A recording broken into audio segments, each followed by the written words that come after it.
আসসালামু আলাইকুম, welcome back to my channel Maxim Dhaka pigeon loft. তো অনেক দিন পর ভিডিও দিচ্ছি। তো আমি দিব বলে আর ভিডিও দেওয়া হচ্ছে না। তো আজকের থেকে চিন্তা করতেছি যে ইনশাল্লাহ সামনে নতুন ভিডিও আসবে।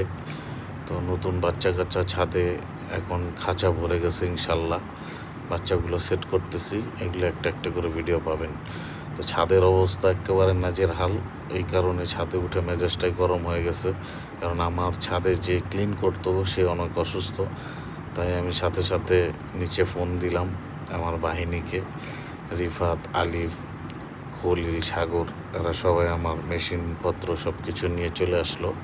তো ইনশাল্লাহ আমরা সব কিছু ক্লিন করে একদম ফ্রেশ হয়ে 2-3 ঘন্টা পরিশ্রম করে তারপরে আমরা বাসার নিচে নামি। তো আশা করি ভিডিওটা আপনাদের ভালো লাগবে, আমার জন্য দোয়া করবেন। আস্তে আস্তে বাচ্চা কাচ্চাগুলো ভরতেছে, আর 2টা খাঁচা বাকি। ইনশাল্লাহ কিছুদিনের মধ্যেই আমার সব ফুলফিল হয়ে যাবে। তো ভালো সুন্দর ভিডিও পাবেন। তো সবাই দোয়া করবেন, ভালো থাকবেন, আমাদের ম্যাক্সিম ঢাকা পিজন লফটের পাশেই থাকবেন। আশা করি নতুন ভিডিও দেওয়ার চেষ্টা করব, ভালো কিছু শিখাবো বা শিখবো। ভালো থাকবেন। আসসালামু আলাইকুম।